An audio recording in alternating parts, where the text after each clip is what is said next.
हंगामा मच गया, हाय तौबा होने लगी। माननीय भी बहस में कूद पड़े।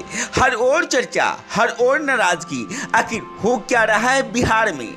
शिक्षा विभाग ने विश्वविद्यालयों के कुलपतियों और अधिकारियों का वेतन क्या रोका? सबने रोना शुरू कर दिया। हर ओर आलोचना होने लगी। सरकार में बैठे लोग भी इसे तानाशाही बताने लगे। आखिर क्यों? 3 साल का बैचलर कोर्स 5 साल में जब पूरी होती है तब तो किसी को फर्क नहीं पड़ता, यानी बच्चों का भविष्य खराब हो तो कोई बात नहीं, और वेतन रुक गया तो पहाड़ टूट पड़ा।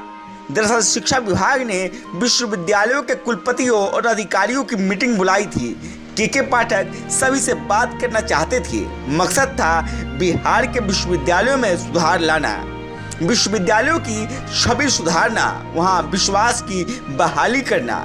लेकिन इन बातों से किसी को क्या मतलब? राजभवन ने भी कह दिया कि कोई जरूरी नहीं है बैठक में जाने की, तो कोई नहीं पहुंचा। आखिर क्या दिक्कत थी बैठक में जाने से? दरअसल देश के हर राज्य में यूनिवर्सिटी राज्य और केंद्र सरकार के पैसों से चलता है। जहां तक वेतन की बात है तो ये राज्य सरकार देती है, लेकिन यूनिवर्सिटी के मालिक राज्यपाल होते हैं, वही उसका संचालन करते हैं। बिहार में सालों से विश्वविद्यालयों का परीक्षा कैलेंडर गड़बड़ चल रहा है। यहाँ 3 सालों का कोर्स 5 साल 6 साल में पूरा होता है। ऐसा नहीं है कि इसमें सुधार लाने की कोशिश नहीं की गई।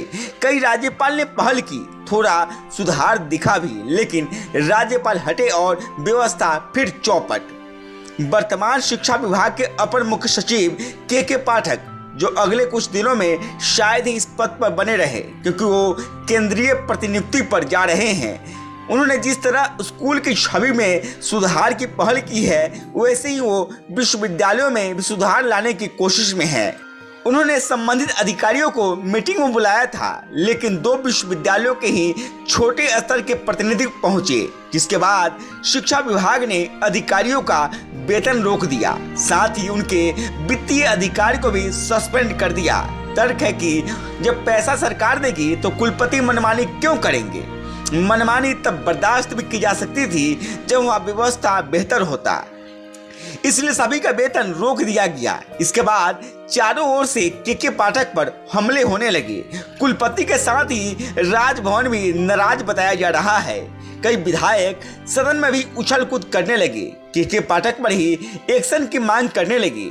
यहाँ सोचने की जरूरत है कि आखिर बिहार के विश्वविद्यालयों को दिक्कत क्या है? उन्हें जब सभी सुविधाएं दी ही जा रही है, फिर भी वहाँ ना पढ़ाई का स्तर बेहतर है और ना ही एकेडमिक कैलेंडर।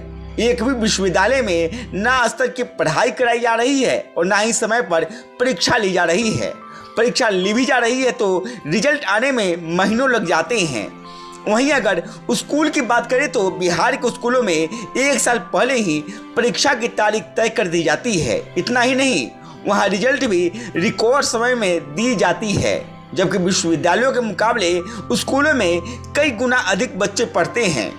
दरअसल सरकार की जगह राज्यपाल का नियंत्रण होने की वजह से विश्वविद्यालय हमेशा हठधर्मिता की राह पर रहा है, क्योंकि सरकार को जनता के सामने समय समय पर जवाब देना होता है, जबकि राजभवन को जनता को जवाब देने की क्या जरूरत? इससे विश्वविद्यालयों के कर्मचारी और अधिकारी कामचोरी के शिकार हो गए हैं। उन्होंने कभी इसकी पहल ही नहीं की कि वहाँ व्यवस्था बेहतर हो, काम में पारदर्शिता आए। आम लोगों को भी पता भी नहीं होगा कि कुलपति का आखिर काम क्या होता है। वहाँ अराजकता का ऐसा माहौल होता है कि बच्चे किसी काम के लिए विभाग के चक्कर लगाते लगाते थक जाते हैं, लेकिन उनका काम नहीं हो पाता। यही समय है सरकार को अपने कदम पीछे नहीं खींचने चाहिए। जिस ताकत से अभी वेतन रोका गया है, उसी ताकत को सरकार को बनाए रखना चाहिए और विश्वविद्यालयों में जब तक सुधार नहीं आए तब तक अपने चाबुक को चलाते रहना चाहिए। कहीं न कहीं यही छात्र हित और जनहित में होगा।